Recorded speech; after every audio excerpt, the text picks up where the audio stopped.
बिस्मिल्लाहिर्रहमानिर्रहीम, अस्सलाम वालेकुम नाज़रीन।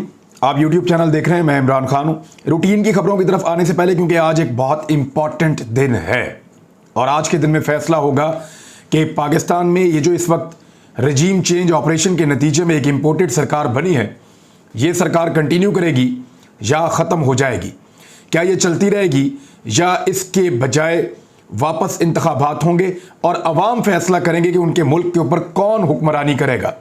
मेरा ये मानना है कि ये पाकिस्तानियों का हक है और पाकिस्तान के रहने वालों का हक है कि वो ये फैसला करें कि उनके मुल्क के ऊपर किसकी हुकूमत होगी, ना कि ये फैसला बाहर बैठी हुई कुव्वतें करें, बाहर बैठे हुए लोग करें और साजिश के ज़रिए से यहाँ पे हुकूमतें बनाई और गिराई जाएं।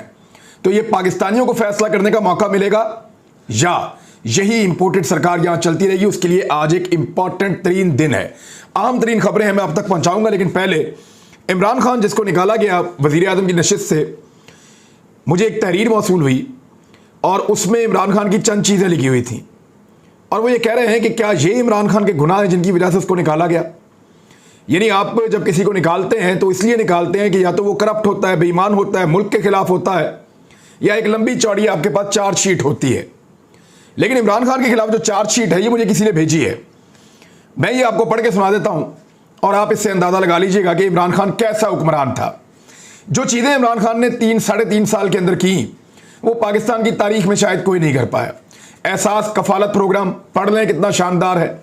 इसी मईशत के साथ लंगर खाने, शेल्टर होम्स का क़याम, चौथा राशन कार्ड उसने बना कर दिया, पाँचवां किसान कार्ड उसने बना कर दिया, छठा सेहत कार्ड उसने बना कर दिया जो यहाँ पे खित्ते में कोई नहीं कर सका, सातवां एहसास स्कॉलरशिप प्रोग्राम उसने नौजवानों को दिया, आठवां इंसाफ आफ्टरनून स्कूल उसने शुरू किए कि दोपहर के बाद स्कूल चलेंगे, नौवां माजूर और बुजुर्ग लोगों के लिए कार्ड बनाए, 10वां मजदूरों के लिए अलग से कार्ड बनाए, 11वां रोशन डिजिटल प्रोग्राम शुरू किया, 12वां यानी इसके ऊपर जो है अकाउंट खोला उसमें पूरी दुनिया से पैसा आ रहा था, खिदमत ई मराकज़ का क़याम, इसके अलावा 13वां नैब को बाइख्तियार बनाया, 14वां जो आपके एंटी करप्शन के महकमे थे उनको बाइख्तियार बनाया और इन्होंने रिकॉर्ड रिकवरियां की हैं, इससे पहले कभी तारीख में ऐसा नहीं हुआ।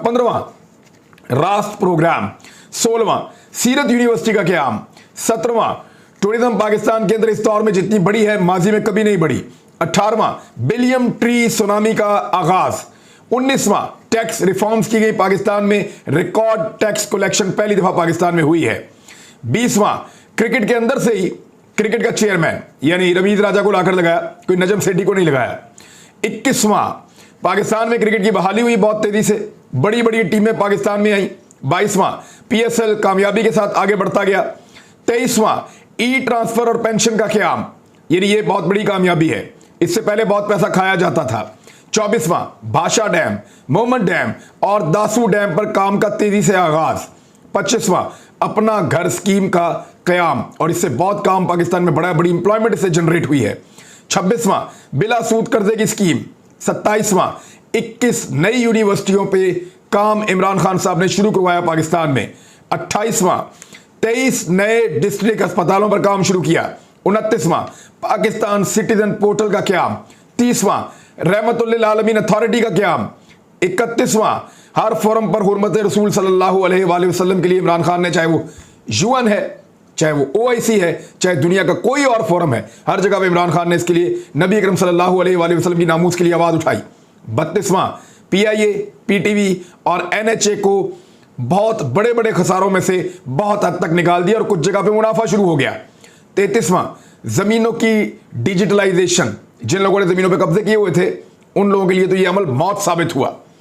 34वां दुनिया की 11वीं बड़ी ऑयल रिफाइनरी का क़याम, 35वां खैबर पख्तूनख्वा में यतीम खाने और ओल्ड होम का क़याम, 36वां श्रीलंका के मुसलमानों को मरने के बाद जो है वो जलाना शुरू कर दिया था कोरोना के दिनों में, तो उनके खिलाफ आवाज़ उठाई और उनको दफनाने की इजाज़त लेकर दी। 37वां कश्मीर और फ़लस्तीन के लिए इमरान खान साहब ने आवाज़ उठाई, भारत के साथ ताल्लुकात जो है उनको मुनक़ता किया और फ़लस्तीन को मानने से साफ इनकार किया।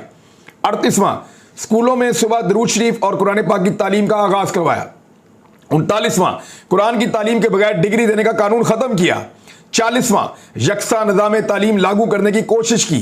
41वां सऊदी अरब से मजदूरों की रिहाई करवाई और उसके लिए आपको याद है सऊदी वली अहद से उन्होंने कहा जी मेरे दिल के बहुत करीब हैं वो लोग, उनको छोड़ दें आप। और इसके बाद 43वां, पूरी दुनिया की हाकमियत सिर्फ अल्लाह ताला के पास है। इस चीज़ को दुनिया भर के हर प्लेटफॉर्म के ऊपर और इस्लामोफोबिया के खिलाफ इमरान खान ने आवाज़ उठाई। 44वां, कौम के अंदर खुददारी का जज्बा दोबारा से पैदा किया। 45वां, मुल्क की गिरती मईशत को दोबारा पांव पर खड़ा किया। 46वां, तजारती खसारे का खात्मा किया। 47वां, ज़र मुबादला के ज़खायर में इजाफा किया। गैर मुल्की कर्जे पहली मरतबा बड़े पैमाने पर वापस किए गए। 48वां, सी पैक अथॉरिटी का क्याम। 49वां, गवादर पोर्ट को फंक्शनल किया बहुत हद तक।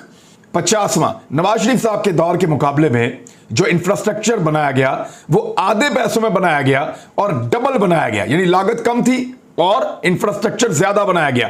51वां, मुल्की खजाने को 9 अरब डॉलर से 22 अरब डॉलर तक लेकर गया। 52वां, इस्लामोफोबिया की करारदाद यूनाइटेड नेशन से मंजूर करवाई। 53वां, कश्मीर का केस पूरी दुनिया में लड़ा।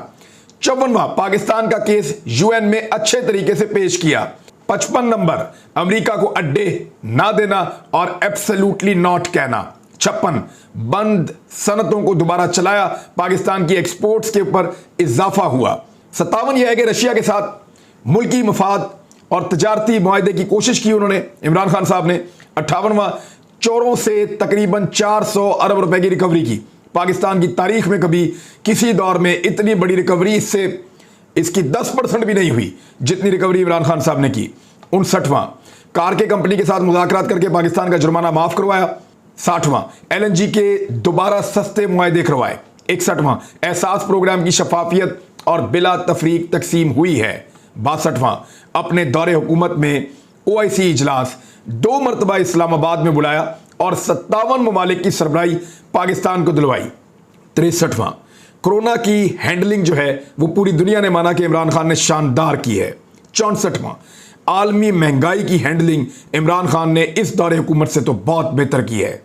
इस बीच में पाकिस्तान के अंदर वेंटिलेटर्स बनना शुरू हो गए, पाकिस्तान के अंदर मोबाइल फोन्स बनना शुरू हो गए, IT के शोबे के अंदर पाकिस्तान सबसे तेजी से आगे गया, रेमिटेंसेस जो है वो रिकॉर्ड मिली, टैक्स कलेक्शन जो है वो रिकॉर्ड हुई, एक्सपोर्ट्स पाकिस्तान की रिकॉर्ड हुई। ये वो सारी चीजें हैं, 70 चीजें कम से कम मैं अभी आपको गिना सकता हूं कि जो इमरान खान साहब ने की थी। ये हुकूमत क्या कर रही है? पहले दिन से लोगों को मारो, घरों में छापे मारो, चादर और चारदीवारी का तकद्दुस पामाल करो, उस पे पर्चा दे दो, इस पे पर्चा दे दो। सहाफियों के ऊपर दर्जनों पर्चे, को 4 दर्जन पर्चे तो सहाफियों के ऊपर दे दिए, 2 दर्जन तो मेरे अकेले के ऊपर है। हर एक को दबाओ, हर एक को परेशान करो, अपनी हुकूमतें बचाओ, हुकूमतें बचाने के लिए पैसे खर्चो, लोगों को खरीदो और आज भी खरीदो फरोख्त का वही सिलसिला जारी है। आसिफ अली जरदारी साहब ने अपनी आखिरी कोशिश की है और आखिरी कोशिश क्या है? उन्होंने अपनी आखिरी कोशिश की कि चौधरी बरादरान किसी तरह मान जाएं। और मैंने आपको थोड़े दिन पहले कहा था कि नून लीग या PDM की जमातों के पास जो आखिरी हरबा होगा वो ये होगा कि वो परवेज इलाही को आकर कहेंगे कि जनाब आप हमारे वज़ीर आला बन जाएं, इमरान खान के वज़ीर आला ना बने। क्योंकि अगर वो इमरान खान के वज़ीर आला बनेंगे तो वो इमरान खान के कहने के ऊपर असम्बलियाँ तहलील भी कर देंगे, वो इमरान खान के कहने के ऊपर लॉन्ग मार्च को इस्लामाबाद जाने भी देंगे और कोई रुकावट नहीं होगी। जबकि अगर वो नून लीग और पीपल्स पार्टी के वज़ीर आला पंजाब बनेंगे तो 1 साल तक चलने की गारंटी भी होगी और दूसरा फिर वो लॉन्ग मार्च को अपनी पुलिस के जरिए से रोकेंगे भी। लेकिन परवेज इलाही और मोहन सलाई ने मिलने से इनकार कर दिया। 5 घंटे तक आसिफ अली जरदारी साहब बैठे रहे और जिस जरदारी को सबसे भारी कहा जाता है, इमरान खान साहब उनको उतने भारी पड़े कि वो चौधरी शुजात हुसैन के घुटनों को हाथ लगा रहे थे और उनके आगे झुक रहे थे। 5 घंटे वहां पे बैठे रहे, खाना घर से मंगवा कर खाया, लेकिन परवेज इलाही और मोहन सलाई ने मिलने से इनकार कर दिया क्योंकि उनको पता है कि उनको दोबारा इलेक्शन में जाना है और पब्लिक को फेस करना है। तो पब्लिक को फेस कैसे करेंगे अगर आज आसिफ अली जरदारी की बात मान लेंगे तो? क्योंकि आसिफ अली जरदारी का तो पंजाब में स्टेक है कोई नहीं, उन्हें तो इलेक्शन हार जाना है। तो काफली का क्योंकि पंजाब में स्टेक है, जरदारी के कहने के ऊपर वो अपना स्टेक जाया नहीं करना चाहेंगे। कुछ खबरें PMLN के लिए और बुरी हैं। हुआ यह है कि उनके कुछ लोग गायब हो गए हैं जो राब्ते में नहीं आ रहे। ज़हीम कादरी की अहलिया जो हैं वो कोरोना की वजह से नहीं आएंगी, कुछ और लोग हैं वो भी राब्ते में नहीं आ रहे, 3 लोग और हैं मेरी इत्तला के मुताबिक जो राब्ते में नहीं आ रहे और रात गए तक ये कोशिशें की जाती रहीं कि वो राब्ते में आ जाएं। इमरान खान साहब ने कुछ अहम ऐलानात किए हैं, वो मैं आपको आगे चलकर बताता हूं, लेकिन अब प्लानिंग क्या है PMLN की तरह, इसको गौर कर लें आप। असेंबली में बदअमनी फैलाने का एक मंसूबा है जिसका इंकशाफ हो गया है। दोस्त मजारी ने एक दिन पहले ही 22 तारीख लिखकर एक लेटर लिख डाला कि कल ये लेटर हम पहले से पब्लिक, यानी पहले से उन्होंने प्रीएम्प्ट कर लिया कि हमला होना है उनके ऊपर, और ना सिर्फ उन पे होना है बल्कि एमपीएस की जान भी खतरे में है और मासूम लोग मारे जा सकते हैं असेंबली के अंदर। लिहाजा आईजी को, सिक्योरिटी फोर्सेस को, सबको, चीफ सेक्रेटरी को वो कह रहे हैं कि बंदे भेजो यहां पे। तो इसका मतलब है कि लड़ाई और बदअमनी का एक मंसूबा है ताकि आज इलेक्शन हो ना सके। ये इलेक्शन रोकने की एक चाल हो सकती है। यानी कल रात को एक लेटर मंजर आम पे आया जो आज लिखा जाना था, यानी 22 तारीख का लेटर 21 तारीख को लिख दिया। पहले से पता चल गया कि क्या होने जा रहा है। अब सवालात उठेंगे, ऐसी चीजें होंगी तो सवालात उठेंगे। पब्लिक ने बड़ा रिएक्शन दिया है खरीदो फरोख्त के खिलाफ। पाकिस्तान की तारीख में कभी ऐसा नहीं हुआ कि लोटा क्रेसी के खिलाफ लोग ऐसे सड़कों पे आ गए हों। एक लोटा बना और पूरा ऐसा लग रहा था पंजाब सड़कों पे है। इस्लामाबाद में लोग निकले, पेशावर में निकले, कराची में भी निकले, हर शहर के अंदर लोग बाहर आ रहे थे। इमरान खान साहब ने उनसे खिताब भी किया है। बहुत बड़े पैमाने पर लोगों ने एहतजाज किया और यह बताया कि अगर कोई लोटा बना तो उसकी खैर नहीं है। उधर पाकिस्तान तहरीक इंसाफ ने यह क्लेम किया है कि उनके पास 188 अरकान हो जाएंगे। 186 उनके पास मौजूद थे। 2 लोगों ने मजीद उनसे वादा किया है और परवेज इलाही भी एक मेंबर के तौर पे मौजूद हैं। लिहाजा ये 189, 190 तक पहुंचने का दावा कर रहे हैं। अगर रन ऑफ इलेक्शन होता है, लेकिन 2 तरह इलेक्शन होता है। एक तो सिंपल मेजॉरिटी है, कोई एक पार्टी 186 मेंबर अपने पूरे करके दिखा दे, 86, 87, 88, 89, 90, कोई भी 86 या इससे ऊपर एक पार्टी पूरे करके दिखा दे, उनका वजीर आला पंजाब बन जाएगा। Simple is that. लेकिन अगर दोनों पॉलिटिकल पार्टीज 186 तक नहीं पहुंचती तो फिर रन ऑफ इलेक्शन है। यानी कैसे? दोनों खड़े हो जाएंगे, दोनों के लोग गिने जाएंगे, जिसके लोग ज्यादा होंगे, यानी एक के पास अगर 110 हैं, दूसरे के बाद 111 हैं, तो 111 वाला बन जाएगा। तो अब तक पीएमएलएन जो है वो 177 से ऊपर नहीं जा सकी। यानी अब उनके नंबर अगर कम हो गए, 175 या इससे नीचे आ गए हैं, तो ये गलत नहीं होगा। 175 मैं आपको बता रहा हूं एक गोल्डन नंबर कि पीएमएलएन की कल की जो तादाद होगी वो 175 के आसपास रहेगी, क्योंकि आजाद उम्मीदवार भी अब कुछ परवेज इलाही साहब की तरफ जा रहे हैं और वो उनको सपोर्ट दे देंगे। नजम सेठी की एहलिया जो है जुगनू मोहसिन, वो सपोर्ट देंगी परवेज इलाही को। एक जो राहे हक पार्टी के मेंबर हैं वो भी सपोर्ट देंगे, और एक और आजाद उम्मीदवार है जिसने नून लीग का टिकट लेना है, वो भी सपोर्ट देंगे नून लीग को। ये 3 हो गए। बाकी 2 आजाद उम्मीदवार जो हैं वो उनका टिल्ट परवेज इलाही की तरफ चला गया है, वो उधर चले जाएंगे। 188 वो पहले हैं, एक भाग गया है। अगर एक आधा और भी इधर उधर हो जाता है तो वो 188, 189 होंगे। लेकिन गोल्डन नंबर जो है उनका भी वो 185 के आसपास है। अगर रन ऑफ इलेक्शन में भी जाते हैं तो परवेज इलाही 180 से 185 के बीच में रहेंगे, जबकि हमजा शहबाज 175 के आसपास रहेंगे। परवेज इलाही आज आराम से वजीर आला बनते हुए दिखाई दे रहे हैं, अगर कोई अनहोनी ना हुई तो। इमरान खान साहब ने एक बात पे खबरदार किया सबको। उन्होंने कहा कि सारी कौम और सारे इदारों को मैं वार्निंग दे रहा हूं कि पैसों से अगर मैंडेट खरीदा गया, जैसा कि पहले भी होता रहा है कि अगर पैसों के जरिए से लालच देकर मैंडेट खरीदा गया तो हालात श्रीलंका जैसे होंगे। ये इमरान खान साहब ने वार्निंग का लफ्ज इस्तेमाल किया है। वो वार्न कर रहे हैं, खबरदार कर रहे हैं, और ये हालात श्रीलंका के होने में देर नहीं लगाएंगे। जो आलमी आदादोशुमार हो रहे हैं, सामने आ रहे हैं, उनमें पाकिस्तान दुनिया का चौथा मुल्क है जो डिफॉल्ट के करीब पहुंचा हुआ है, और खुदा ना खास्ता ये हालात खराब हो सकते हैं। लोग बहुत गुस्से में हैं। इमरान खान साहब ने कहा कि वो दिन गए जब एस्टेब्लिशमेंट की मदद से हुकूमत की जाती थी। जिनके पास ताकत थी उन्होंने जरदारी और शरीफों को बचाया है, यानी जरदारी खानदान और शरीफ खानदान को जिनके पास ताकत थी उन्होंने बचाया है इमरान खान साहब के बकौल। और इसके बावजूद आज ताकत भी इस्तेमाल हो रही है, आज सपोर्ट भी बहुत सारी मैसर है, ब्यूरोक्रेसी और पुलिस भी इस्तेमाल हो रही है, और पैसा भी इस्तेमाल हो रहा है। पीडीएम की सारी जमातें मौजूद हैं। आसिफ अली जरदारी 5 घंटे चौधरी शुजात हुसैन के पास बैठ कर गए, लेकिन बेसूद। चौधरी शुजात हुसैन साहब ने कहा कि हमारी सपोर्ट जो है वो अपनी पार्टी को ही मिलेगी, हमारी सपोर्ट चौधरी परवेज इलाही के साथ रहेगी। ये क्लेम किया है शुजात हुसैन साहब ने। और क्योंकि पाकिस्तान तहरीक इंसाफ के साथ सबका मुस्तकबिल जुड़ा है और नजर आ रहा है कि लोटों को कैसी शिकस्त हुई है, तो लोटा बनने से लोग बहुत डरेंगे। ये मुमकिन है कि 2, 4, 5 बंदे जो हैं वो 1-1 अरब रुपया लेके या 50 करोड़ से 1 अरब इतने पैसे लेकर साइड पे हो जाएं। आज रात की बोली जो है वो मुबैना तौर पे कुछ लोग कह रहे थे कि 1 अरब रुपए एक मेंबर तक पहुंच गई है आज रात की बोली। इमरान खान साहब ने एक और बड़ा इंकशाफ किया है। उन्होंने कहा है कि मौजूदा इलेक्शन कमीशन के अंडर इलेक्शन नहीं लड़ूंगा। अब ये एक बहुत बड़ी मुसीबत पड़ जाएगी, क्योंकि इमरान खान साहब ने यह कह दिया कि मौजूदा जो इलेक्शन कमिश्नर है इनके अंडर इलेक्शन नहीं लड़ूंगा। अब जब एक सबसे बड़ी पॉलिटिकल पार्टी जो पाकिस्तान के चारों सूबों में इलेक्शन लड़ती है, सिंध में पीपल्स पार्टी का मुकाबला किससे है? पीटीआई से। एमक्यूएम का मुकाबला किससे है? पीटीआई से। पंजाब में नून लीग का मुकाबला किससे है? पीटीआई से। खैबर पख्तूनख्वा में एएनपी और फजलुर रहमान का मुकाबला किससे है? पीटीआई से।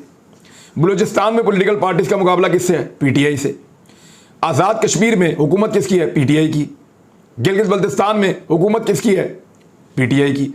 तो एक ऐसी पॉलिटिकल जमात जो पाकिस्तान की हर इकाई के अंदर मौजूद है, इस्लामाबाद में भी सबने मुकाबला पाकिस्तान तहरीक इंसाफ का करना है। ये अगर पार्टी कह रही है कि एक आदमी के ऊपर, अंपायर के ऊपर उनको तहफ़्फ़ुज़ात हैं, तो फिर उसके साथ वो कह रहे हैं हम मैच नहीं खेलेंगे, हम इलेक्शन में नहीं आएंगे। अब ये बड़ी सिचुएशन अजीब हो जाएगी। मुझे नहीं लगता कि इलेक्शन कमिश्नर जो है वो कंटिन्यू कर पाएंगे इन हालात में, और वो यहाँ रहकर ये इलेक्शन करवा पाएंगे। इमरान खान साहब ने कहा कि न्यूट्रल्स को मैंने समझाया था कि अवाम के मैंडेट को इज्जत दी जाए, यानी उन्होंने कहा था कि तहरीक इंसाफ के नंबर पूरे हैं और न्यूट्रल्स को मैंने ये सारी सिचुएशन पहले भी समझाई थी, लेकिन उनको उस वक्त समझ नहीं आई। इमरान खान साहब ने दावा किया कि हमारे नंबर पूरे हैं और हम लेकर जा रहे हैं। हम लेकर कैसे जाएंगे? देखें, प्लान ये है कि या तो रास्ते से मेम्बरान को गायब किया जाए, रास्ता है टोटल 2-4 मिनट का, और ये बसों के अंदर लेकर जाएंगे मेम्बरान को, और हर बस के अंदर पाकिस्तान तहरीक इंसाफ के वफादार साथी मौजूद होंगे ताकि रास्ते में कोई रोक ना सके। हर बस के आसपास भी गाड़ियां मौजूद होंगी, कड़ी सिक्योरिटी के अंदर कारकुनों की मौजूदगी में लेकर जाएंगे ताकि पुलिस छीन ना सके, ज्यादती ना कर सके, और मीडिया वाले भी मौजूद होंगे। मीडिया वाले भी मौजूद होंगे जो वीडियोस लगातार बनाते रहेंगे ताकि अगर पुलिस कोई कार्रवाई करती है, कोई एमपीएस को गायब करती है, तो सबको नजर आ जाए।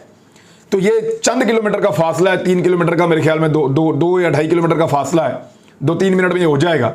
तो यहां से उनको पहुंचाया जाएगा पंजाब असेंबली, और पंजाब असेंबली के अंदर उनको हॉल में एक घेरे के अंदर पहुंचा दिया जाएगा तमाम अरकान असेंबली को, और वहां पे फिर इलेक्शन होगा। पंजाब असेंबली के अंदर पहला तो ये हरबा हो सकता है कि रास्ते से इनको गायब करने की कोशिश की जाए, मेम्बरान को गायब कर दिया जाए, लेकिन अगर ये सारे पहुंच जाते हैं सूबाई असेंबली में, तो अगला हरबा ये होगा कि वहां पे इतनी लड़ाई की जाए कि इंतखाब ही ना हो सके और ये मामला अगले दिन पे पड़ जाए, और फिर दोबारा इन मेम्बरान को बाहर जाते हुए वापसी पे गायब कर दिया जाए।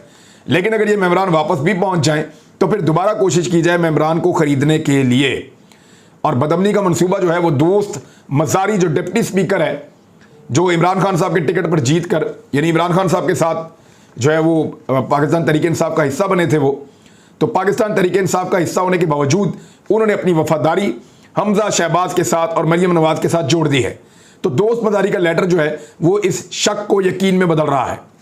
तो नाज़रीन, आज का दिन बहुत इंपॉर्टेंट है, देखते हैं आज शाम तक क्या होता है। ज्यादा इम्कानात मैं आपको बताऊं तो 80% इम्कानात हैं, 80-90% के परवेज़ इलाही आज वजीर आला पंजाब मुंतखब हो जाएंगे। अब तक इतने, अपना ख्याल रखिएगा, अपने चैनल का भी। अल्लाह हाफिज़।